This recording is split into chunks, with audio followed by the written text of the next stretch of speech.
Greetings, everybody, and welcome back to episode 11.5 of Extreme Evocast, an all-purpose Pokemon podcast where we talk about news, trivia, and everything related to Pokemon. So you're probably wondering, why is this episode 11.5? Well, a few things. And I'd like to take a few minutes to talk about them, to talk about those reasons why this is 11.5 and not 12.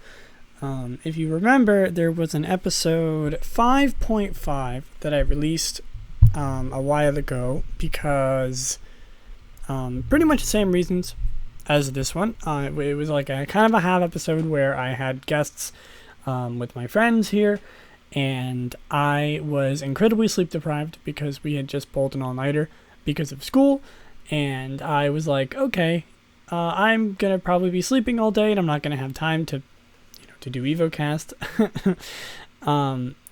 And so I just thought, hey, why don't we do one together? It's partly the same reason for this one, not, because of all-nighter or anything like that. So the reason why this is 11.5 and not 12 is because just things have been kind of hectic. I've been pretty busy recently because of school coming up really, really soon. Because of my streaming, because of my YouTube. I just haven't had as much time as I wanted to prepare for this episode. I didn't really have any time today because of people being home, things happening around the house today. And of course, as you know, I like to wait till the day before, which is partly a burden when things like this happen, but I think it's more of a positive than negative because I get to cover as much news as possible during episodes of Evocast. And so the problem is I just haven't had any time to, one, prepare for this episode, or two, come up with a topic that I feel like would be good enough for an episode.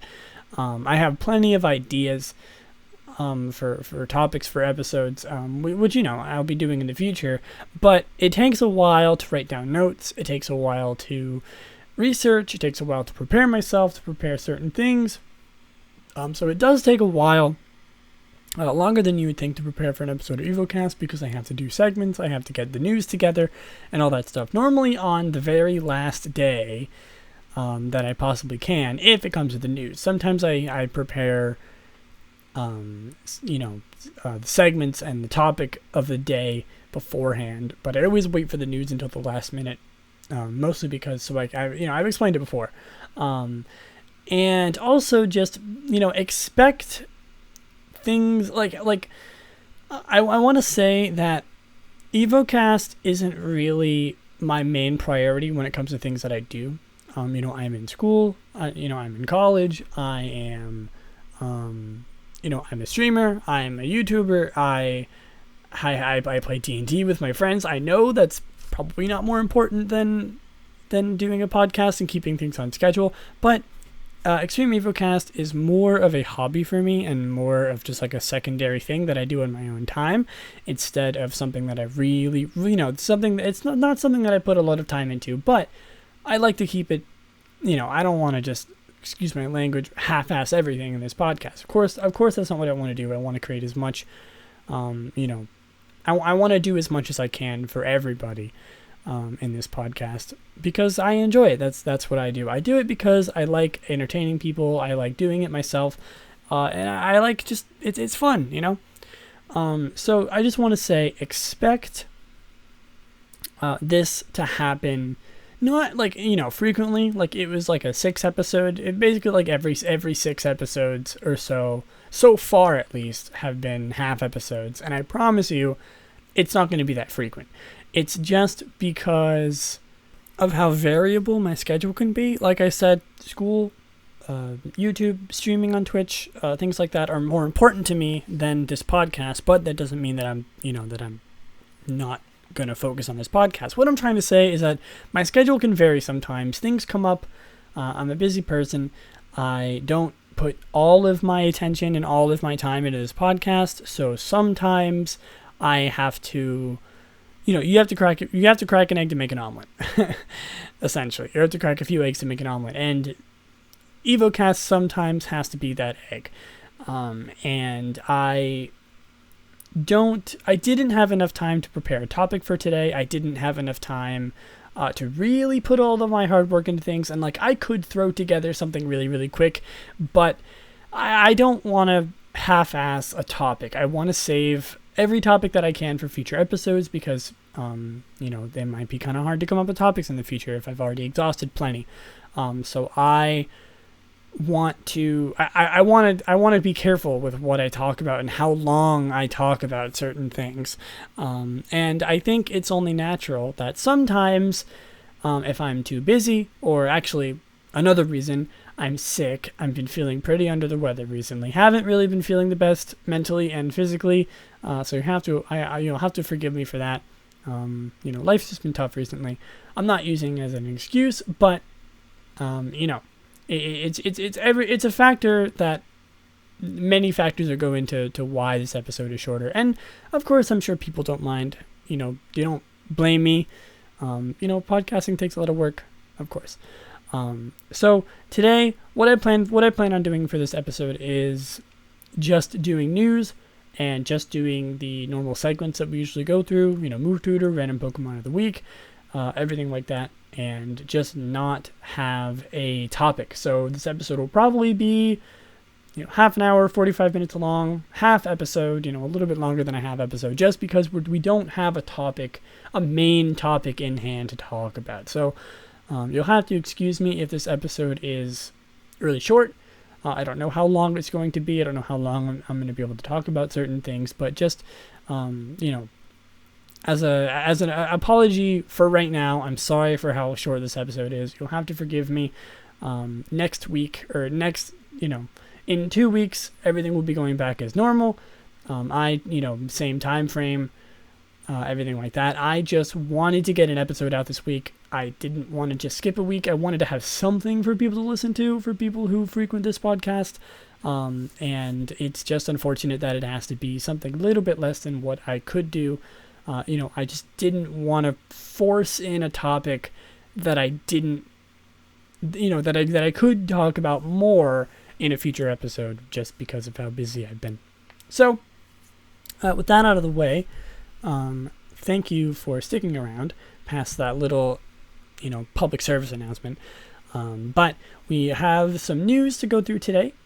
There are some new Shadow Pokemon coming to Pokemon Go. I think they're already in effect. I don't know when this tweet was posted, but the Pokemon Go Twitter posted a tweet saying that there was new Shadow Pokemon, and those Pokemon are Poliwag, Grimer, Muck, Drowsy, Hypno, Cubone, Scyther, Magikarp, Houndour, Houndoom, and Ralts, coming soon.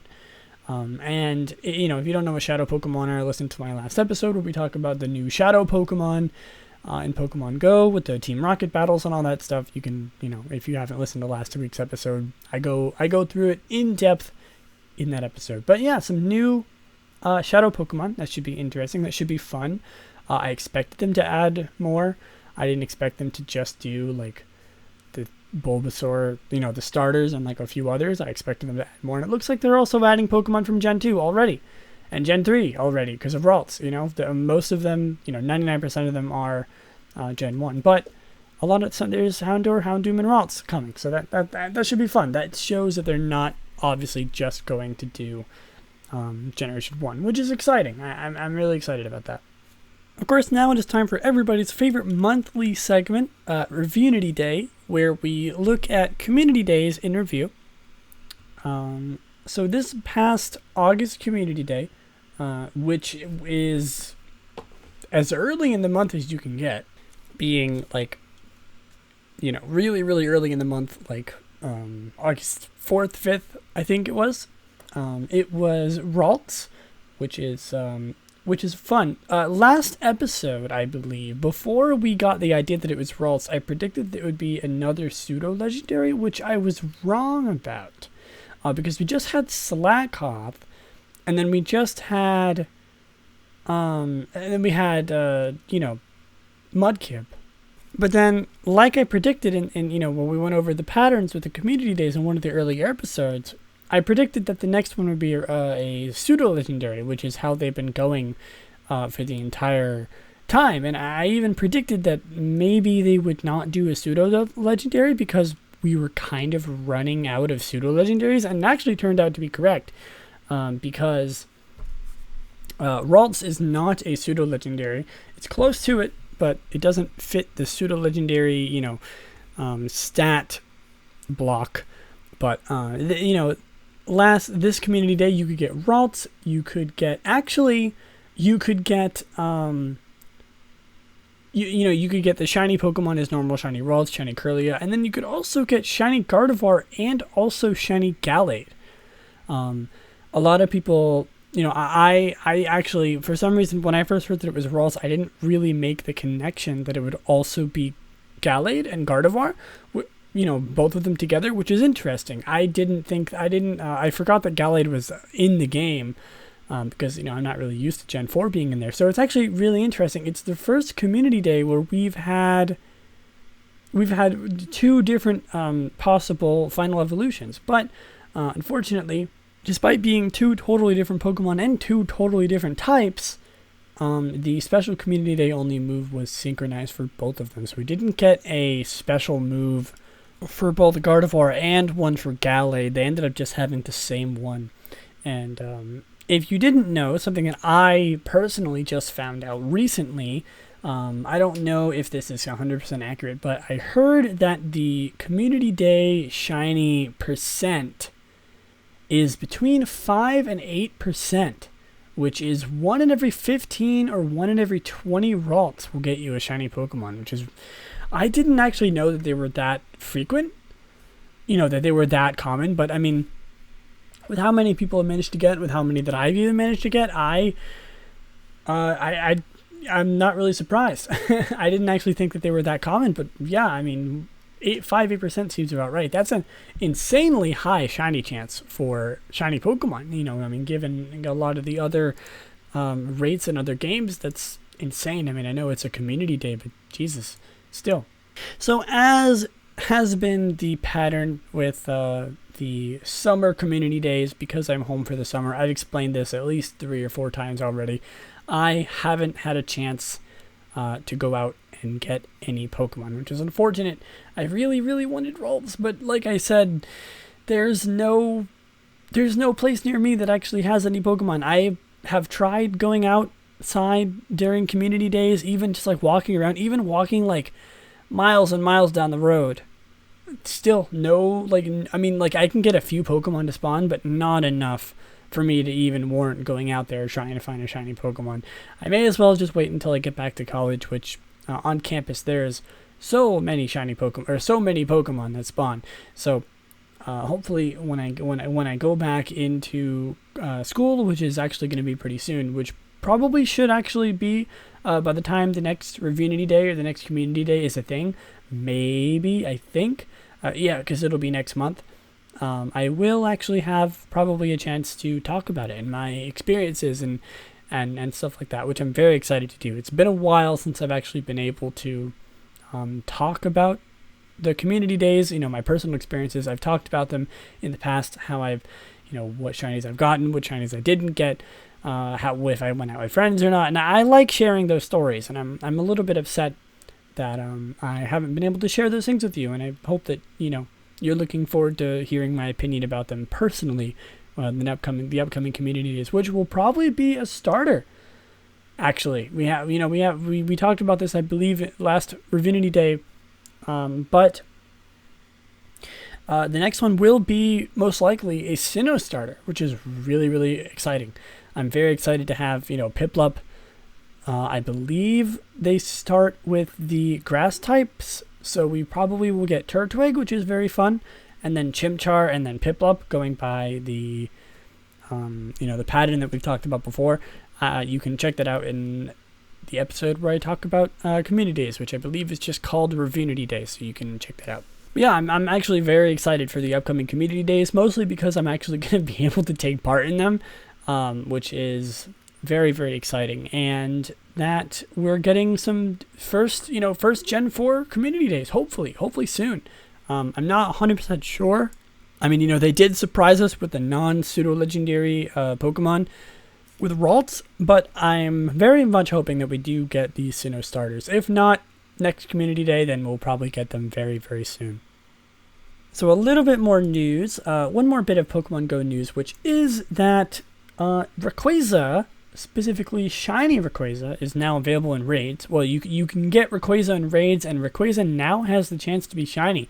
First time Rayquaza has ever been in raids, which is very, very exciting. So go out, snag yourself a shiny Rayquaza, or just a Rayquaza, and hope that you can get a shiny Rayquaza. I certainly will be once I get back to school. I'm very excited about that. And finally, for the last little bit of news for this episode, not very many new things, mostly just Pokemon Go stuff as usual. But you'll have to excuse me if I botch any pronunciations. But this is coming from the Play Pokemon Twitter account, which we haven't talked about, which I did follow. I didn't actually know that that account existed. Play Pokemon. It's at Play Pokemon on Twitter, is talking about more competitive aspects of Pokemon with like Pokken, with the Pokemon trading card game, which is interesting. I didn't actually know that they had an official account for that kind of stuff. So now that I'm following it, if anything does happen on that account, you can be sure to expect that I'll talk about it. But so, getting in with the tradition now, Play Pokemon tweeted, "History was made during the 2019 Pokemon Oceania International Championships in February, where," and like I said, apologize if I pronounce this name wrong, it is Slovakian, and I am not familiar with the language or any pronunciations, but it is Simon Belanyi became the first Slovakian International Championship in any age division. Which is exciting, seeing a little bit more representation coming into the Pokemon competitive scene. I don't know how revolutionary that is, but you can check out the tweet. It does actually include a picture of Simon, or Simone maybe. I'm not 100% sure. I'm just going to say Simon. I don't know if that's correct. I'm sorry if it's wrong. But you can check out a picture of Simon on the thing, and he looks very young, extremely, extremely young.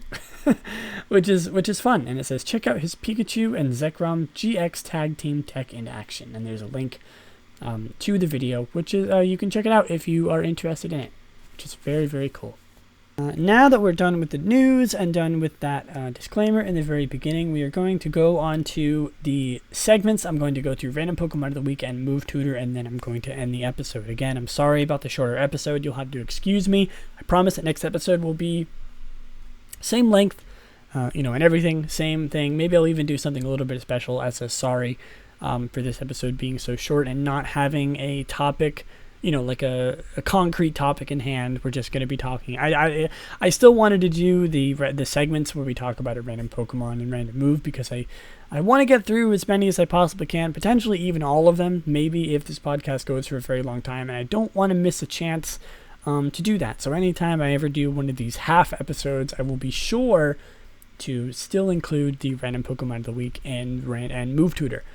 So this Random Pokemon of the Week, the segment where we talk about a random Pokemon every single episode, is number 68, and that is Machamp. Machamp is a fighting type Pokemon introduced in Generation 1. It evolves from Machoke when traded, and it is the final form of Machamp. Machamp. Everyone knows Machamp. It's one of the, honestly, it's one of the most iconic Pokemon. I wouldn't say that it's as well known as, Pikachu, Mewtwo, the more well-known Pokemon, but it is pretty well known, I have to say. It's a pretty popular, I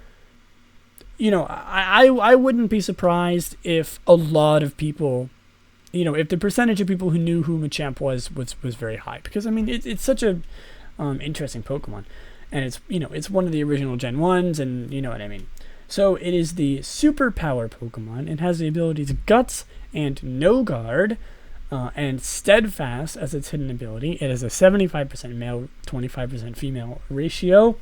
It is in the human-like egg group. It is 5 feet 3 inches. That is very short. I actually didn't know that Machamp was so short. Machamp is tiny, huh? 1.6 meters. 5'3", shorter than me, shorter than like a lot of my friends. Wow, I actually expected it to be a lot taller. It's actually pretty proportionate with the the games. Like in Sun and Moon, they had the Machamp ride Pokemon, and I mean, your main character is like a teenager, not too old. So don't expect them to be too tall, but I mean, Machamp can carry you no problem. Machamp seems to be a little bit taller than the main character, which I guess makes sense, but I don't know. I always expected it to be like at least 6, maybe even 7 feet tall. Like it's pretty, it's pretty big, pretty beefy. I never expected it to be that small, actually. That's really interesting. Something I've always thought that was really interesting about Machamp and Machoke specifically is that, like, they wear clothes. Like, they have, like, the underwear on, like the Speedo. I believe Machoke also has it. Yeah. Machoke has, like, a belt. And, like, so does Machamp. They both have, like a champion's belt and, like, a Speedo. Are they born? Like, do they evolve with that on? Do they have to, like, wash it? Is it part of their body, or is it, like, is it just like is it clothes? Like, do they have to I don't want to think about what's underneath that thing, but, like, it's just weird. Like, Pokemon with clothes on have always been very weird. Like, is it part of their body? I don't know. I don't want to continue thinking about this. I don't like this. So, Machamp is a playable character in Pokken Tournament, which is really interesting, and it also appeared in Detective Pikachu. It was probably the most mundane thing that a Machamp could be doing. It was directing traffic in Detective Pikachu, which I thought was interesting. You think that it would be like fighting, but no, it's just directing traffic. I mean, I guess it makes sense because it does have 4 arms, so it would probably be pretty good at doing that. So yeah, that's interesting. I'm going to talk about Machamp's Pokedex entries. I'll read the very first, red and blue. It says, using its heavy muscles, it throws powerful punches that can send the victim clear over the horizon. And yellow was, one arm alone can move mountains. Using all 4 arms, this Pokemon fires off awesome punches. What is it with Pokemon about moving mountains? There's so many Pokemon out there that can, like, crush a mountain with one hand, or jump over a mountain, or move a mountain, or eat a mountain. Like, what is it with mountains? Like, Machamp can move an entire mountain with one arm. Is it really that strong? Like, think about that. A mountain... I mean, you don't need me to tell you how big a mountain is. And how heavy a mountain would be. And Machamp can push it with one arm. This thing should not be allowed to fight anything. Like, how is that... How is that fair? I know Gen 1 Pokedex entries are kind of all over the place. They're pretty either completely out there or not continuing with the series just because of, it's Gen 1. Gen 1's all over the place. So I'm going to read a few more. I'll read from Diamond Pearl and then Sun and Moon. It says, Machamp, this is from Diamond. It says, it punches with its 4 arms at blinding speed. It can launch 1,000 punches in 2 seconds. That is insane. Are you kidding me? That's also insane. This Pokemon is insane. It says, Pearl, it can knock a train flying with a punch. However, it is terrible at delicate work using its fingers. Ooh. Alright, so we know a little bit more about Machamp. It's very, very strong, but it's not very good at actually doing things with its hands, which is interesting.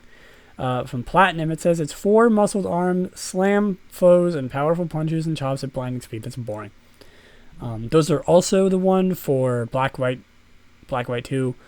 Let's see, Omega Ruby Alpha Sapphire. Machamp has the power to hurl anything aside.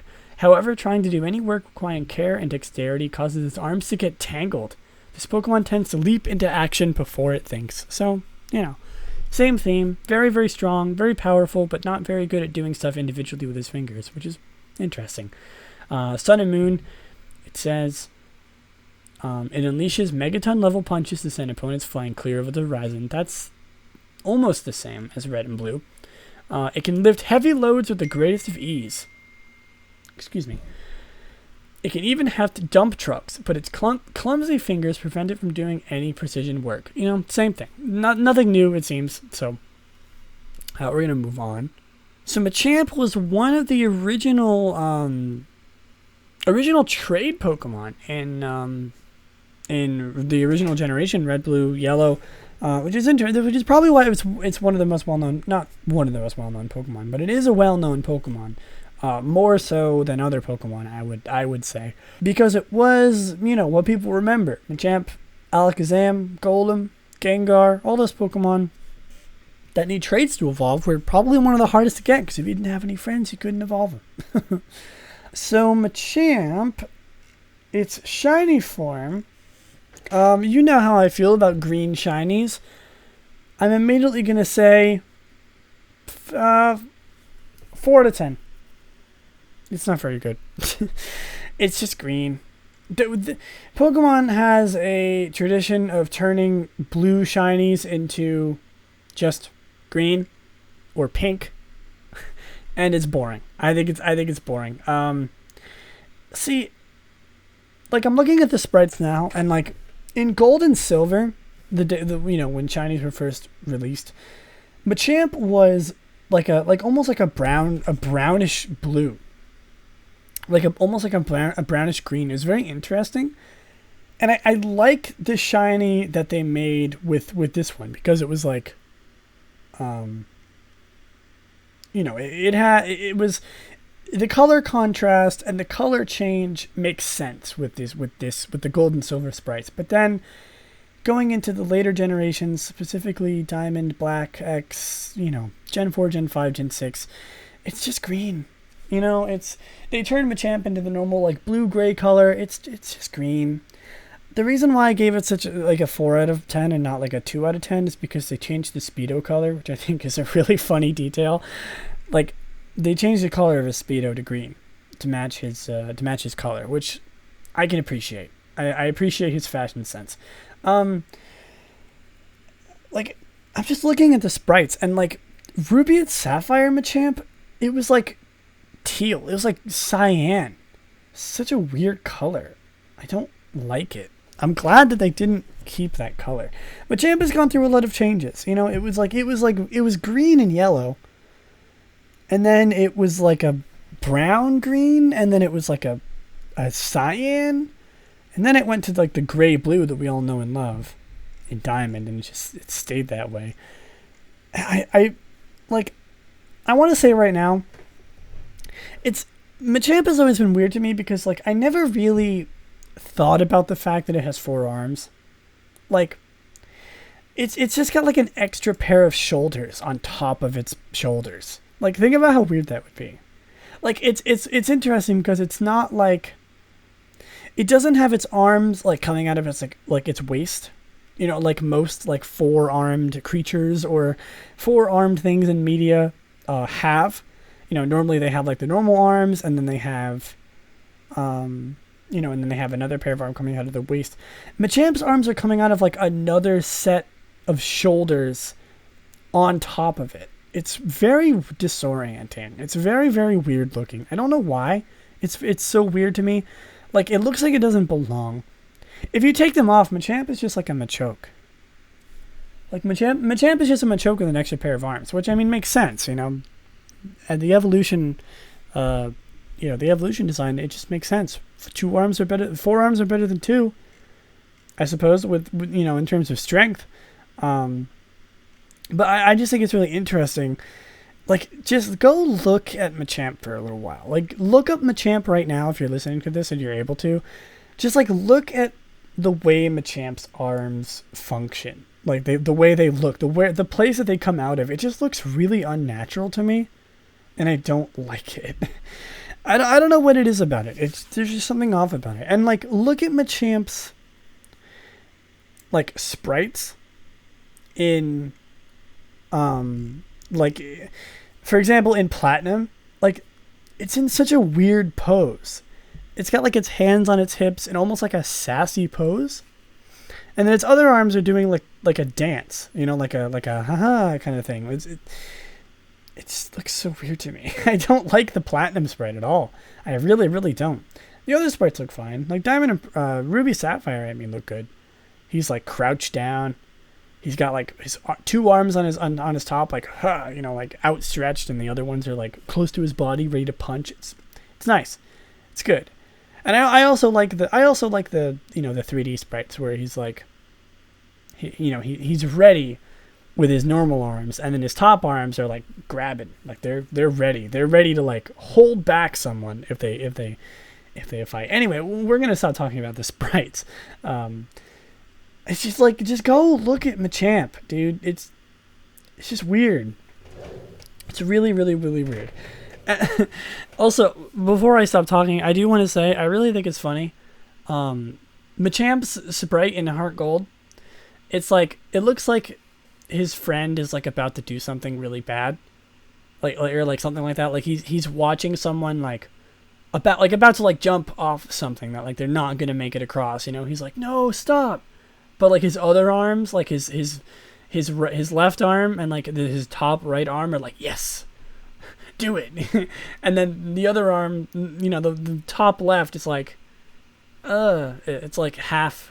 It's in the middle, it's not really sure what it wants. But Machamp himself is like, no, don't do it. And the other arms are like, yes, do it. It seems like he's got some conflicting opinions here. His arms have different minds of their own. Anyway. So for some trivia about Machamp, in the Red and Blue beta, Machamp, which I want to talk about beta content in a future episode. Machamp was originally known as Judo, with like JU-DOH, like Play-Doh. This is a corruption of Judo, a fighting style. I knew that, Bulbapedia, but yeah, that's interesting. There's a lot of other Pokemon that have beta names that, for example, like I believe Coughing and Wheezing were like LA and NY, like Los Angeles and New York, which is really weird. That's very odd, but we'll talk about that in a future episode. I do actually want to talk about beta content in a lot of games, maybe even beta content for each game in separate episodes. That'll be good, because there's a lot to talk about. So we're going to hop over to Smogon.com and talk about Machamp in competitive Pokemon. Machamp is a rarely used Pokemon, which is one above the worst. It is, of course, a fighting type Pokemon. It has an HP stat of 90, an attack of 130, a whopping 130 attack, 80 defense, 65 special attack, 85 special defense, and a speed of 55. Different across the board. No two stat is the same. And it says this is coming, this is written by KW and Cryo Gyro. This is an overview of Machamp's playstyle. It says, Machamp's niche over other fighting types in the RU tier is its ability Guts, which can transform it into a powerful wall breaker with a Flame Orb, boasting over 590 attack, while maintaining the flexibility to switch its moves and not worry about Toxic. So yeah, if you don't know, if you aren't familiar with competitive Pokemon, or just familiar in general with a lot of things in Pokemon, Machamp's best ability is Guts, which says if this Pokemon has a major status condition, its attack is multiplied by 1.5 and burns of physical damage having is ignored. So Guts boosts your attack if you're burned, toxic, paralyzed, anything like that, and burns normal half damage penalty is not there.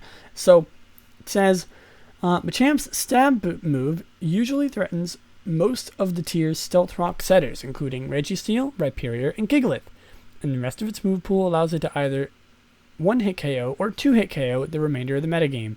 Even stall teams have little in the way of checks from Machamp, as Close Combat, Knockoff, and Facade can break through everything in conjunction with Machamp's Guts boosted power and ability to switch moves. However, Machamp competes for a spot with Beware and Pangoro, the tier's other premier fighting types, which both have access to Sword Stance along with better physical bulk in the former's case and a stronger knockoff for the latter. In addition, without defensive investment, Machamp is fairly easy to revenge kill due to its poor speed tier and lack of stat priority move, and it is worn down quickly thanks to residual damage stacking up from Flame Orb and pivoting into entry hazards.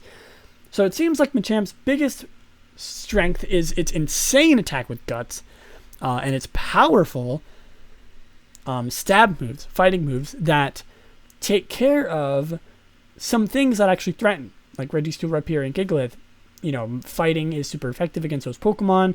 Those are the Pokemon that it has a hard time, that has a hard time against, or that it has a hard time against normally if it wasn't fighting type, because it can set up rocks.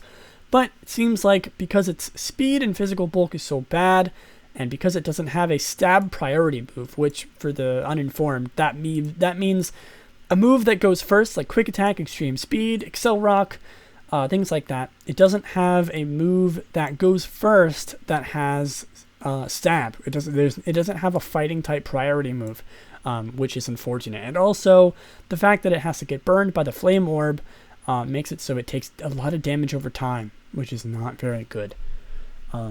So it's the preferred moveset is a Guts Wall Breaker, which is close combat, which is a very good stab fighting move. Stab, if you don't know, stands for same type attack bonus, which gives Pokemon that use a move of their typing a 1.5, I believe, times, it might be 1.25, times attack bonus to their moves. Close combat, knockoff, Facade, which is good because it already has a burn, which, if you don't know, Facade does extra damage if the Pokemon that uses it is it has a status condition like burn, toxic, or burn, poison, paralysis, stuff like that. And then it has Bullet Punch, which is simply just a physical steel type move. And it has a Flame Orb, which burns it if if the Pokemon has this equipped on the first turn that it's available to. It burns the Pokemon holding it, which activates Guts. Ability is Guts. Nature is Adamant, which is plus attack minus special attack, of course, because special attack is not useful for Machamp at all. And it has 252 attack, 4 defense, and 252 speed EVs. Trying to get that speed up. That horrible 55 speed. It's really bad for Machamp. I never used Machamp, personally, competitively. It's not really that good. I don't really play Rarely Used all that often, but I do like Machamp. I want to use a Machamp on like a team. If I ever play through like Fire Red or something like that again, maybe I'll play through Machamp, or I'll use Machamp in the future. Machamp is a cool Pokemon. I really like it. This random Pokemon of the week has actually made me appreciate Machamp a little bit more, which is something that I hope to do with these random Pokemon of the week. Just give every Pokemon some time in the spotlight. And actually, Machamp is kind of cool. I like Machamp. Machamp is, like I said, it's giving me some new love for Machamp, and I hope this segment has too. So wrapping up that, we're going to hop into our last segment of the day. Pretty much a shorter one. This is Move Tutor, the segment where we talk about a random move every single episode. This episode's random move is number 122, which is Lick. In Japanese, Lick is called Tongue Lick.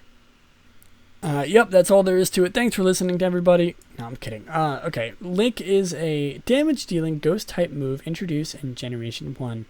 It has a PP of 30, a power of 30, not very good, an accuracy of 100%, and it is a physical move. Lick, it says in Generation 1, Lick inflicts damage and has a 30% chance of paralyzing the target. Lick cannot paralyze ghost-type Pokemon. That's very interesting. Apparently you couldn't paralyze ghost-type Pokemon with Lick in Generation 1. Just Generations 2 to 5, Lick can now paralyze ghost-type Pokemon, and in Generation 6, Lick's power was raised from 20 to 20 to 30. They buffed Lick in Generation 6, not something that I was aware of. Also, something that's interesting, I see that in Pokemon Stadium 2, it said that it has a 1 in 3 chance of leaving the target with paralysis. It's actually, 30% isn't a 1 in 3 chance. I mean, it's pretty darn close, but hey, it's not 1 in 3. They're lying to us. So, everybody, for all of you that have seen the Generation 1 anime, the Indigo League, Lick is a very prevalent move in that series whenever they deal with the ghost type Pokemon, Ghastly, Haunter, Gengar. Lick is pretty much used every single time that they interact with those Pokemon. So, if you've watched the Indigo League, you know this move well. A little bit of trivia about Lick says, Lick is the only ghost type move in Generation 1 that is affected by type matchups. What does that mean? Does it just mean that... Does it mean that it can't paralyze ghost type moves? Or ghost type Pokemon? Probably. How many ghost type moves were there in Generation 1? Hold on. I'm going to look this up. Ghost type moves. Oh, there was a few. There was Confuse Ray, there was Lick, there was Nightshade, and that is it. There was 3 ghost type moves in Generation 1, which is fitting because there was only 3 ghost type Pokemon in Generation 1. So that's interesting. Lick is one of the OG ghost type moves, which is cool. Lick is a very interesting Pokemon, or move, sorry. It's just a Lick. What else is there to say? It's a Lick. It's exactly what you think it would do. I like that it paralyzes Pokemon. I think that's a really neat touch. It could literally, and I also like that it's a ghost type move because like Gengar, Haunter, and Ghastly all have long tongues, and I think obviously it was made specifically for them because they don't because they're the only ghost type Pokemon in Generation 1. So it's cool. It's interesting to think that like it was made for them, and that's why that it's a ghost type move. But it's also interesting to think that like Lickitung, Licky, Kecleon, all those Pokemon that can learn the move that aren't ghost type Pokemon, like Golbat, stuff like that. Pokemon that aren't ghost type that learn, they're using a ghost type move. It's just a Lick, like. When it's in the context of Gengar, Haunter, and Ghastly, it makes sense that it would be a ghost type move. But like, if you told somebody who doesn't know anything about Pokemon that licking somebody was a ghost type move, what do you think they would think? Because like, you know what I mean? It doesn't really make any sense. It's a lick. What does that have to do with ghosts? But it's because of Ghastly and the Ghastly line. It also says, in Pokemon Coliseum and Pokemon XD, when a Pokemon uses Lick, it will show its tongue. Starting in Pokemon Battle Revolution, this no longer occurs. Oh yeah, that's very gross. If you look at the picture on the Lick Wikipedia page or Bulbapedia page, it's just a Teddiursa using Lick, and it's just a giant tongue, just the biggest tongue ever, which I think is hilarious to think that huge tongue is fitting in that tiny bear's mouth. Okay, I think that's all I can really talk about for Lick, yeah. But yeah, I think that's all there really is to talk about Lick. Like I said, it's just Lick. Really isn't much I can say anything else. And of course, that was the last segment for today. So again, I want to apologize for the little bit of a shorter episode. It's 45 minutes, 43 minutes, not too bad, not too shabby for not having a topic. We did talk about Machamp for quite a long time, but I hope you guys enjoyed yourselves. I'm sorry again about the shorter episode. I'm sorry about that this doesn't have a topic. I hope for those who have listened this far that you've been enjoying it nonetheless, and I want to thank you so much for listening. Thank you all so much for your continued support. You can follow me on Twitter at Lillieceon, catch my streams at twitch.tv/Lillieceon, check out my videos on Lillieceon, my channel, and I will catch you in the next one. Bye!